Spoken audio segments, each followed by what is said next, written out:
할렐루야, 아멘. 시간 수요 예배에 오신 성도님들에게 하나님의 평강이 가득하시길 주님의 이름으로 소원합니다. 아멘. 아브라함과 그 아브라함의 자손은 자신의 행위가 아니라 믿음으로 사는 사람들임을 우리가 지난주 말씀을 통해 돌아보게 되었습니다. 그들은 복을 받았죠. 바로 그 복은 하나님을 자신의 기업으로 삼는 그 위대한, 그 아름다운 복된 복입니다. 오직 이것은 예수 그리스도를 믿는 그 믿음으로 가능하다는 것을 우리가 말씀을 통해서 보게 되었습니다. 이어서 오늘 본문도 율법과 약속에 대해서 말씀하고 있는데요. 오늘 본문에서 우리는 세 가지 주제를 통해 하나님이 주시는 은혜와 복을 깨달을 수 있습니다. 그 세 가지를 나누고자 하겠습니다. 첫 번째로 율법 이전의 언약을 통해서 우리는 하나님의 은혜를 받을 수 있습니다. 사도 바울은 15절 말씀에서 형제들아 내가 사람의 애대로 말하노니 사람의 언약이라도 정한 후에는 아무도 폐하거나 더하거나 하지 못한다 이렇게 말씀하고 있습니다. 이 바울은 하나님의 언약을 먼저 언급하기 전에 여기 보시는 것처럼 사람의 언약을 이야기하고 있습니다. 이 바울이 사용한 언약이란 이 말은요 헬라어로 디아데케라고 하는데요. 이 디아데케는 사람이 이제 죽기 전에 그 사람에게 어떤 자손에게 전하는 유언장을 의미하기도 합니다. 여러분, 유언은 어떤 것일까요? 저도 원고에는 없는데 저도 어렸을 때 이 선교제를 가기 전에 유언장을 한번 써보고 그때 이후로는 사실 써본 적은 당연히 없습니다. 이 유언은 어떤 것이냐면요, 어떤 사람이 다른 사람에게 생전에 자기 의사를 최종적으로 표현하는 것, 그것이 바로 유언이죠. 그리고 이것은 법적인 효력이 있습니다. 다른 면에서 유언은 사람이 행하는 약속이라도 사실 볼 수 있겠지만 우리가 보통 약속이라 생각하는 일상적인 약속과 유언은 좀 차이가 있습니다. 이 보통의 약속은 쌍방향적인 그런 성격이 있습니다. 약속을 맺을 때 나 혼자 스스로 대놓고 이렇게 약속을 맺지는 않죠. 누구와 만나서 약속한 그 내용을 나누고 그것을 지키는 것이 바로 이 약속입니다. 우리가 보통 지키는 약속이라 할 수 있죠. 하지만 유언은 어떻습니까? 유언은 일방적인 성격이 있습니다. 유언장을 쓸 때 다른 사람과 우리가 이야기를 하고 쓰진 않죠. 물론 유언장을 쓸 때 누군가의 도움을 받아서 대피를 하거나 녹음기를 통해서 이런 유언을 전달받을 수는 있을 것입니다. 하지만 유언장을 쓰는 것은요 어디까지나 그 사람의 단독적인 행위라는 것입니다. 약속과 다르게 말이죠. 일반적인 약속과는 말이죠. 그렇게 유언장을 받는 그 유언을 받는 사람도요 일방적인 성격이 있습니다. 유언을 받는 그 사람은 유언을 일방적으로 받는 것이지 자기가 어떤 행동을 해서 그 유언을 받는 것이 아닌 것이죠.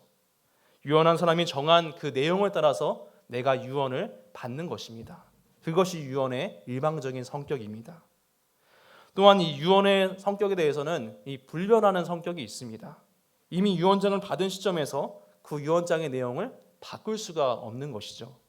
그 유언자가 이 세상에 더 이상 있지 않기 때문입니다. 또한 유대인들은 이제 살아있을 때에도 그 유언을 바꿀 수 없는 유언장을 만드는 전통이 이들에게 있었습니다. 그래서 누가복음에 보시면 이 탕자의 비유에서 둘째 아들이 아버지가 죽고 나서 그것을 받은 게 아니죠, 재산을. 살아있을 때에도 불구하고 그 재산을 받게 되었습니다.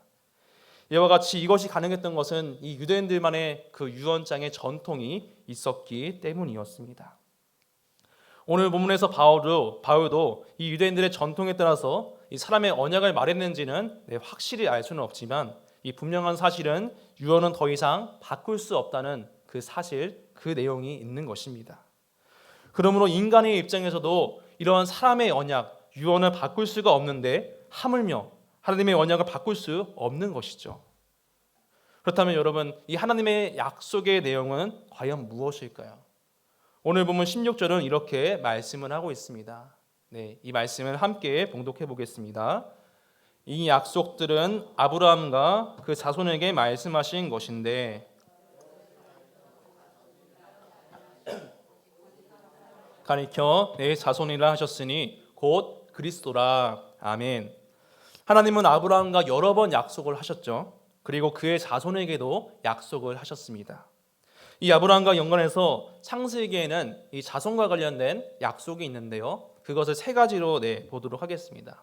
세 가지만 보도록 하겠는데요. 첫 번째로 창세기 12장 7절을 보시면 하나님께서는 이 땅을 내 자손에게 주리라 이렇게 아브라함에게 약속을 하셨습니다. 그 다음에 13장 5절을 보시면요.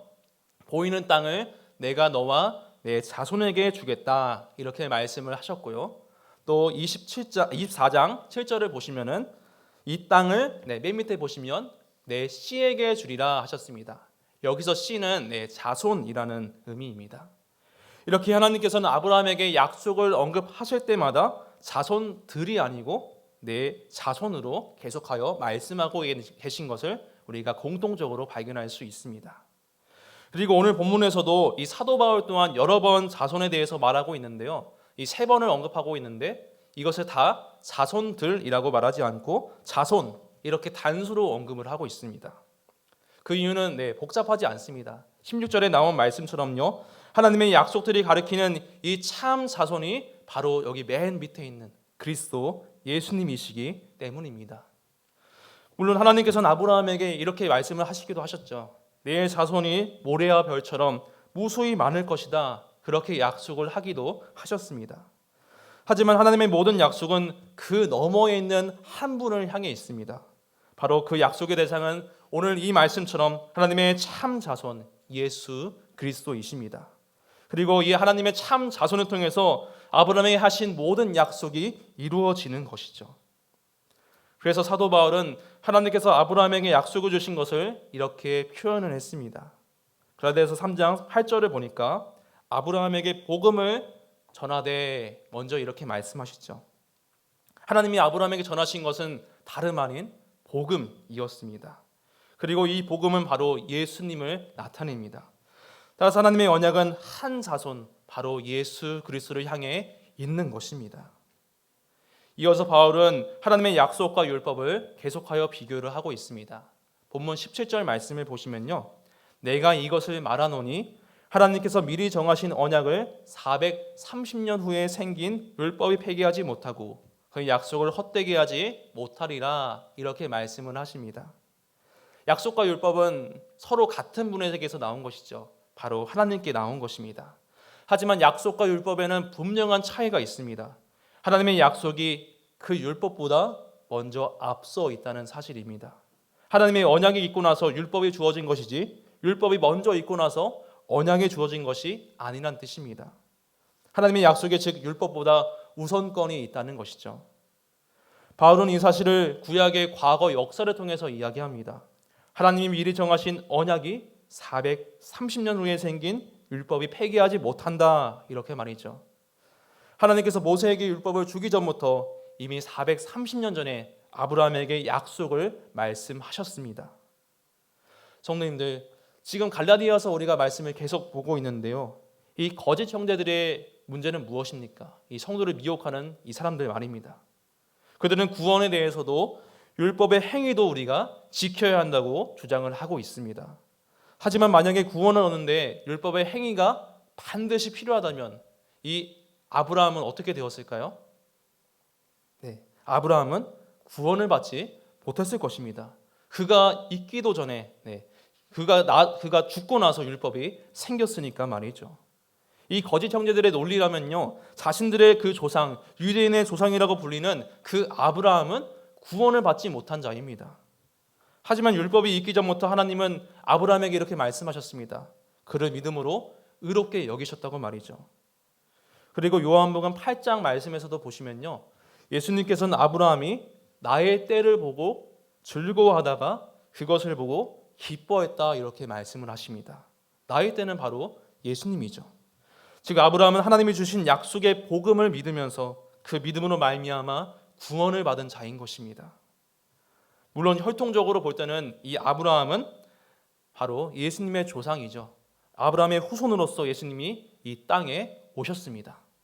하지만 하나님의 약속으로서 예수님은 아브라함보다 훨씬 이전부터 계셨습니다. 아브라함이 나기 전부터 예수님께서 계셨고 하나님께서는 복음을 바로 아브라함에게 약속하신 것입니다. 따라서 히브리서 기자는요, 아브라함을 포함해서 하나님의 약속을 믿는 그 자들에게 하늘의 본향을 예비하셨다고 증거하고 있습니다. 바로 믿음으로 이들에게 구원을 베푸신 것이죠. 따라서 구원은 율법의 행위로 받을 수 없는 것입니다. 바울은 본문 18절에서 이 사실을 명백히 증거하고 있습니다. 우리 본문 18절 말씀을 함께 읽겠습니다. 만일 그 유업이 율법에서 난 것이면 약속에서 난 것이 아니니라. 그러나 하나님이 약속으로 말미암아 아브라함에게 주신 것이라. 아멘. 사람이 유언을 받는 것이 그의 행동에 따라서 받는 것이 아님을 말씀드렸습니다.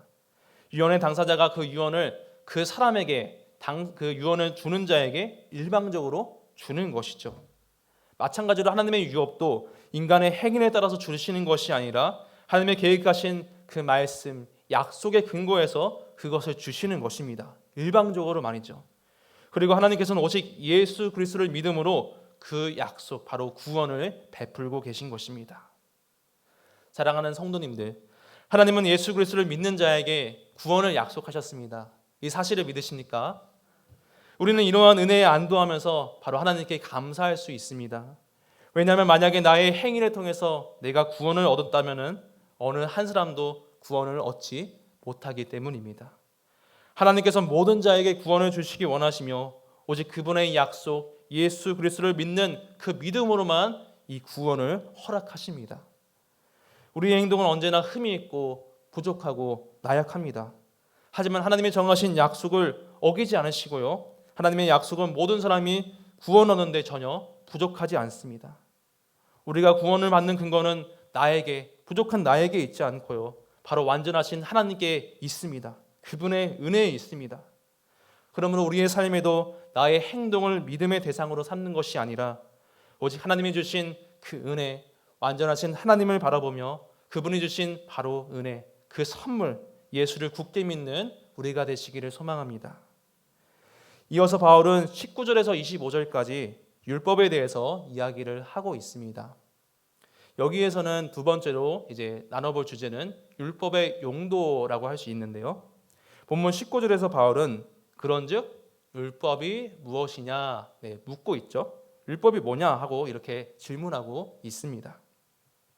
우리는 지금까지 바울이 율법이 아니라 우리가 믿음을 통해서 하나님께 의롭게 칭함받을 수 있다고 나누었습니다. 또한 성령의 약속 또한 이 믿음을 통해서 얻을 수 있다고 나누게 되었죠. 그렇다면 하나님의 선한 약속이 이렇게 믿음으로 주어진다면 왜 율법이 존재하는 것일까요? 19절에서 바울은 이렇게 이야기를 하죠. 율법이 범법함으로 더해진 것이라. 이것이 바로 율법이 있는 이유입니다.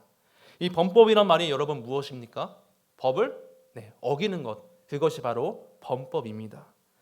이처럼 하나님이 율법을 주신 이유는 법을 어기는 것이 우리에게 무엇인지 알려주시기 위해서 이 율법을 주신 것이죠.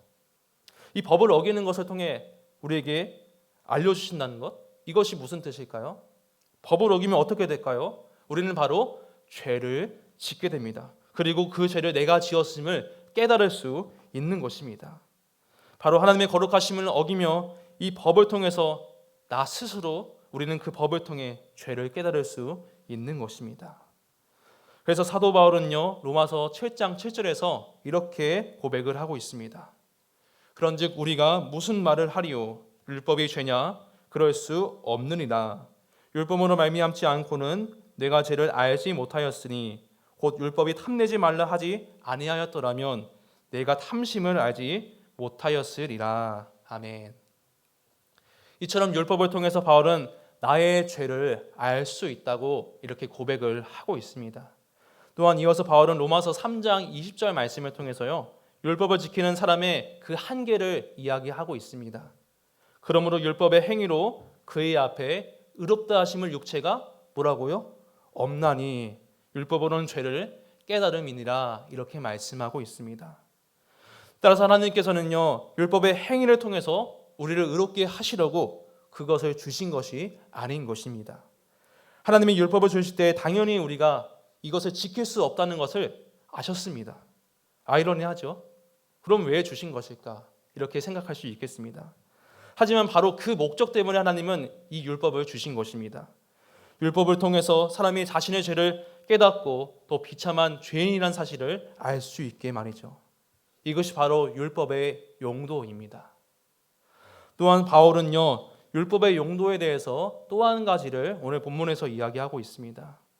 아까 보았던 19절 말씀에 이제 하반절을 보시면요, 율법에 대해서 이 천사들을 통하여 한 중보자의 손으로 베푸신 것인데 약속하신 자손이 오시기까지 있을 것이라, 이렇게 율법에 대해서 말하고 있습니다. 이 말씀에 대해서 보시면요, 하나님께서 모세에게 율법을 주실 때 이 천사들과 함께 있었습니다. 이 신명기 33장을 보면요, 율법이 주어질 때 모세는 1만 성도를 이야기합니다. 근데 1만 성도는 이 쉬운 성경에서 보시면 이 거룩한 천사들로 표현을 하고 있습니다. 또한 시편과 이 신약의 여러 말씀을 보시면 성경은 율법이 주어질 때 이 천사가 함께했다, 이렇게 말씀하고 있습니다. 그리고 이들과 함께했던 한 중보자는 누구입니까? 바로 모세였습니다. 그런데 이러한 율법과 다르게 하나님의 약속은 그렇지가 않았죠. 이 율법은요, 천사들과 또 중보자를 통해서 여러 번 거쳐서 이스라엘 백성들에게 전달이 되었습니다. 하지만 약속은요, 하나님과 아브라함에게 곧바로 주시게 된 그것이죠. 하나님께서는 아브라함에게 즉시로 이 약속을 주셨습니다. 누군가를 거치지 않고 말이죠. 또한 이 약속은요, 율법이 있기 전에 주어졌고요, 율법은 약속하신 자손이 오시기까지 있을 것이라, 이렇게 말씀을 합니다. 다시 말하면 율법에는 이 정해진 시간, 그 한계가 있는 것입니다. 예수님이 이 땅에 오시기 전까지만 그 율법에 한계가 있는 것이죠. 그런데 아이러니하게도 이러한 한계가 있기 때문에 율법과 약속은 서로 대치가 되지 않습니다. 바울은 이 사실을 본문 21절에서 이야기하고 있는데요, 우리 21절을 함께 봉독하겠습니다. 그러면 율법이 하나님의 약속들과 반대되는 것이냐? 결코 그럴 수 없느니라. 능히 살게 하는 율법을 주셨더라면 이가 반드시 율법으로 말미암아 쓰리라. 아멘. 율법과 약속은 다 하나님께 나왔습니다. 율법과 약속은 근데 이제 하나님께 나왔기 때문에 이렇게 조화를 이루어서 하나님의 구원의 계획을 이루어가는 역할을 합니다. 이러한 조화가 구체적으로 또 어떻게 이루어지는가? 이 로마서 7장 10절에서 11절은 이렇게 말씀하고 있습니다. 제가 말씀을 읽어보겠습니다. 생명에 이르게 할 계명이 내게 대하여 도리어 사망에 이르게 하는 것이 되었도다. 죄가 기회를 타서 계명으로 말미암아 나를 속이고 그것으로 나를 죽였는지라. 아멘. 바울은 이 율법으로 사람이 구원에 이를 수 있는 것이 아니고 사망에 이르게 된다고 이야기하고 있습니다. 그런데 율법 자체가 사망을 주는 것이 아닙니다. 이 율법의 문제는 방금 말씀에서 보신 것처럼 그것을 지키는 사람이 매일 율법을 어긴다는 데 있습니다. 따라서 율법은 사람에게 생명을 줄 수 없는 것이고 죄를 드러내고 사망에 이르게 하는 그것이죠. 하지만 하나님께서는 이러한 율법의 한계를 통해서 모든 사람이 바로 하나님의 약속을 바라볼 수 있도록 인도하고 계십니다. 그래서 오늘 본문 22절은 이렇게 고백합니다. 바울은 이렇게 말합니다. 그러나 성경이 모든 것을 죄 아래에 가두었으니 이는 예수 그리스도를 믿음으로 말미암는 약속을 믿는 자들에게 주려 함이라. 아멘. 22절에서 이 바울이 말하는 성경은 이 구약의 율법을 이야기합니다. 우리가 지금까지 본 것처럼 율법의 목적은 죄를 깨닫게 하고 또 죄를 드러내고 온 세상이 죄 아래에 있다는 것을 나타내기 위한 것임을 보게 되었습니다. 그러므로 모든 사람은 율법 아래에서 이 죄인으로 살 수밖에 없는 것이죠. 그런데 여러분, 이것만 보시면은 이 율법은 마치 이 실패작처럼 보입니다. 무슨 좋은 용도가 있는가 이렇게 생각할 수가 있겠죠. 하지만 율법이 아예 없다면 어떨까요, 여러분? 그것보다 더 처참한 상황은 없을 것입니다. 왜 그럴까요? 죄로 깨닫지 못하기 때문입니다. 더 비참한 모습이 되는 것이죠. 그렇게 율법에는 또 하나의 용도가 있습니다. 이 비참한 죄악 가운데 그 비참을 깨닫고 나서 거기에서 하나님의 은혜를 갈망하는 그 용도, 그것이 바로 율법의 선한 용도입니다. 자기의 행위는 도저히 죄에서 구원받을 수 없다는 사실을 사람이 철저히 깨닫고요, 하나님의 은혜만이, 그분의 자비만이, 그분의 긍휼만이 나에게 있어야 한다는 사실을 그 사람이 바라볼 수 있는 것입니다. 따라서 율법을 통해서 하나님은 모든 사람이 약속을 받으며 또 약속을 믿고 그렇게 살도록 원하시는 것이죠. 약속을 통해 주신 예수로 하나님은 모든 사람에게 생명으로, 구원으로 그를 인도하시고 계십니다. 그 약속을 바로 이 사람들에게 주신 것이죠. 따라서 율법은 사람을 사망으로, 약속은 사람을 생명으로 인도합니다. 서로 다른 목적이 있기 때문에 이 아이러니하지만 율법과 또 약속은 서로 반대가 되는 것이 아닙니다. 율법은 오직 믿음으로 의롭게 할 수 있다는 그 사실을 보여줌으로써 우리 사람을 예수님께 이끄는 역할을 하고 있습니다. 바울은 이러한 율법의 역할을 이제 두 가지 비유를 통해서 이야기하고 있는데요. 첫 번째는 이 감옥의 애화를 통해서 이야기를 하고 있습니다. 본문 23절을 우리 함께 읽어보겠습니다. 시작. 믿음이 오기 전에 우리는 율법 아래에 매인 바 되고 계시되 믿음의 때까지 갇혔느니라. 아멘. 이러한 비유를 보시면 이 율법이 사람을 가두어 놓는 그런 모습 같아 보입니다. 저는 여기서 율법을 이제 사람으로 의인화를 좀 해보겠습니다. 율법이 이 감옥을 지키는 간수장이라고 생각을 해보겠습니다. 율법의 이름을 가진 이 간수장한테 사람이 지금 갇혀 있는 것이죠. 이 사실만 본다면 여러분, 이 간수장은 전혀 착한 사람처럼 안 보입니다. 나쁜 놈처럼 보이죠. 하지만 이 간수장한테는 생각이 있습니다. 왜냐하면 이 감옥을 벗어나게 되면요, 바로 그 문 앞에는 사람이 떨어지는 낭떠러지가 있기 때문이죠. 그래서 이 간수는 하늘에서 이제 구조 헬기가 올 때까지 기다려야 했습니다. 이 죄인들을, 그 사람들을 이 감옥에서 가두고, 다른 말로는 그들을 지키며 말이죠. 그리고 헬기가 온다면 이 간수의 역할은 어떻게 될까요? 이제 역할을 다한 것이 되는 것입니다. 이것이 바로 율법의 그 기간인 것입니다. 또한 본문은 24절과 25절에서 이 초등교사의 예화를 들고 있습니다. 우리 24절과 25절을 함께 읽겠습니다. 이같이 율법이 우리를 그리스도께로 인도하는 초등교사가 되어 믿음이 온 후로는 우리가 초등교사 아래에 있지 아니하도다. 아멘. 율법은 사람을 그리스도에게 넘겨줄 때까지 멋대로 가지 않게 하는 초등교사의 역할을 합니다. 이 초등교사라고 하면은 어떤 교사일까요? 이 단어만 보시면은 초등교사라고 생각을 하기 때문에 우리 어디 옆에 있는 초등학교 선생님인가 이렇게 생각을 하실 수도 있습니다. 하지만 이 바울 당시에 당연히 이 초등학교가 있지 않았겠죠. 그 당시 초등교사에 대해서 우리는 생각을 해봐야 합니다. 바울 당시 초등교사의 역할은요, 아이들을 보호하고 또 그 아이를 섬기도록 임명한 이 노예 교사를 의미합니다. 바울 당시 이 부유한 가정에서는요, 그 자녀들은요, 부모가 초등교사에게 맡기어서 개인적으로 길렀습니다. 6살 때부터 이제 문헌에 보시면 거의 청년 때까지 이 아이들은 교사의 보호를 받고 또 훈육을 맡았다고 이렇게 기록되어 있습니다. 이 교사는 단순히 지식만을 가르치는 그런 선생님의 역할이 아니었습니다. 윤리적으로 또 도덕적으로 사회적으로 한 사람을 기르는 이러한 교사였던 것이죠. 이때 교사는 아이가 가르침을 어기게 되면요, 그 아이를 적당한 선에서 이 체벌도 하면서 그 아이를 훈육하게 되었습니다. 이처럼 그 당시에 이 부모의 역할을 이 초등교사가 했던 것입니다. 그런데 여러분, 이제 이 아이가 20살이 먹고요, 청년이 되었어요. 그 사람은 이제 어떻게 될까요? 더 이상 이 선생님 밑에 있지 않습니다.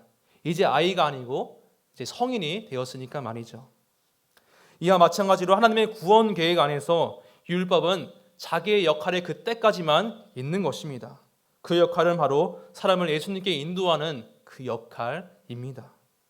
그렇다면 예수님 안에 있는 성도에게는 여러분 의문이 있습니다. 율법은 아무 이제 의미가 우리에게 없는 것인가 하는 점이죠. 하지만 로마서 8장 4절은요, 약속을 믿고 성령을 받은 자들에게 이렇게 바울은 선포하고 있습니다. 우리 로마서 8장 4절을 함께 읽겠습니다. 육신을 따르지 않고 그 영을 따라 행하는 우리에게 율법의 요구가 이루어지게 하려 하심이라. 아멘. 사람은 이전에 율법의 행위로는 결코 율법의 요구를 온전히 다 이룰 수 없었습니다. 율법의 요구, 다시 말해 하나님의 의를 이룰 수가 없었던 것이죠. 하지만 이제는 예수를 믿어 성령 안에 있는 그 사람은요, 그 행동, 성령 안에 그 행동을 떠나서 하나님의 의를 이루어갈 수 있습니다. 왜냐하면 그 사람의 행동은 더 이상 자신이 행하는 것이 아니라 바로 하나님의 영으로 행하는 것이기 때문입니다. 그렇게 예수 그리스도 안에 있는 자는 더 이상 정죄함이 없다고 바울은 고백하고, 그에게 주신 은혜로 또 감사로 말미암아 우리가 이러한 율법의 행위를 기쁘게 순종할 수 있는 것입니다. 물론 다시 한번 말씀드리면 오해하지 말아야 할 것은 이 행위로 우리는 구원을 결코 얻을 수 없다는 사실입니다. 오직 구원은 예수 그리스도에 대한 믿음만이 있을 때 그것이 가능합니다.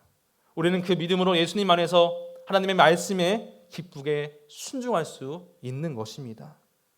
그러므로 그리스도 안에서 늘 감사함으로 율법의 요구를 이루어 나가는 우리 모두가 되시기를 소망합니다.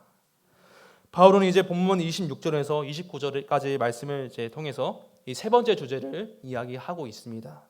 이 세 번째 주제는 이 하나님의 자녀라고 말씀드릴 수 있는데요. 하나님께서는 한 사람이 믿음으로 의롭게 여김받는 것은 참 하나님을 통해서 이제 하나님께서 한 사람을 이제 믿음으로 의롭게 여기시는 것은 참 놀라운 일입니다. 그런데 바울은요, 이러한 일을 받은 그 사람의 일만을, 사건만을 다루는 것이 아니라 그 사람의 신분을 본문 말씀에서 다루고 있습니다. 26절에 이렇게 말씀을 하는데 함께 읽어보겠습니다. 너희가 다 믿음으로 말미암아 그리스도 예수 안에서 하나님의 아들이 되었으니. 아멘. 그리스도를 믿는 모든 자는 지극히 거룩하신 그 하나님, 높으신 하나님의 자녀가 되었습니다. 이것은 믿음으로 의롭게 여김받는 것도 물론 귀한 복이지만 너무나 귀한 복이 아닐 수 없습니다. 왜냐하면 그분의 자녀가 되었기 때문이죠. 상속자가 되었기 때문입니다. 상속자는 무엇입니까? 하나님이 주시는 그 유업을 다 얻을 수 있는 그 사람을 말합니다. 바로 우리는 이러한 특권을 받은 놀라운 하나님의 자녀가 된 것입니다. 그런데 이러한 자녀의 특권은요, 모든 믿는 자에게 있습니다. 그래서 바울은 26절 앞에 이렇게 이야기를 합니다. 본문 26절을 보시면 너희가 다 이렇게 말을 하고 있는데요. 여기서 다는요, 어떤 사람들을 포함하고 있냐? 바로 예수님을 믿는 모든 사람들, 그 당시 헬라인이나 유대인이나 이방인 모든 사람을 이야기하고 있는 것입니다.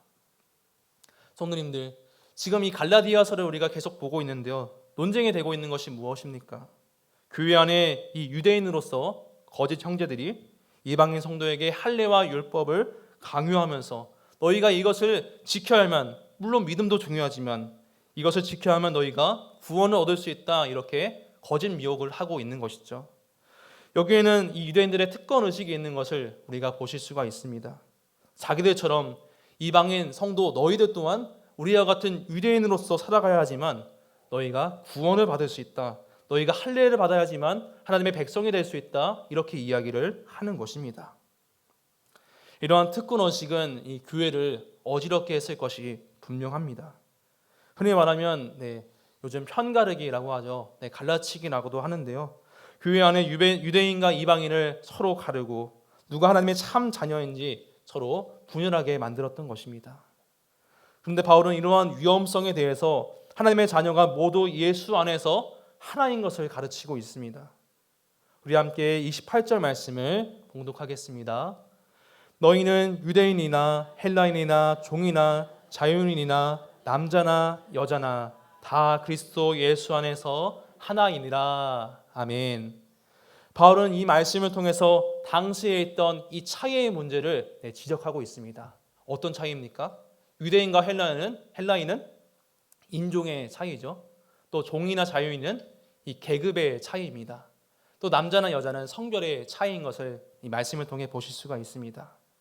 이 갈라디아 교회의 거짓 형제들은 율법의 문제로 또 할례의 문제로 이방인 성도를 미혹했습니다.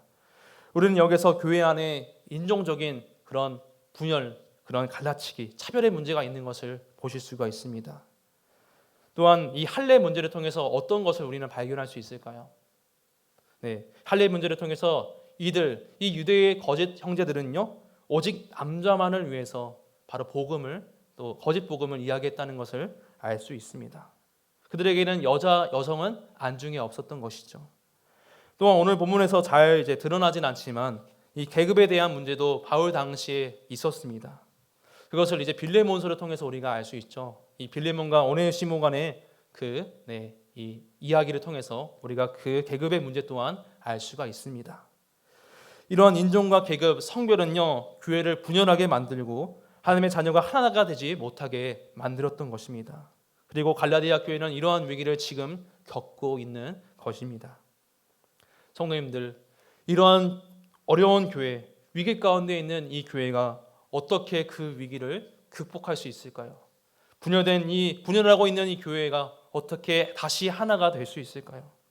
그것은 오늘 말씀처럼 오직 성도가 그리스도 안에 있을 때만, 서로 달라도 그 안에 있을 때만 하나가 될 수 있습니다. 사랑하는 여러분, 이러한 교회의 분열은 사실 2000년 전에 오늘 말씀이지만 사실 2000년이 지난 우리에게도 어색하지 않은 그런 말씀입니다.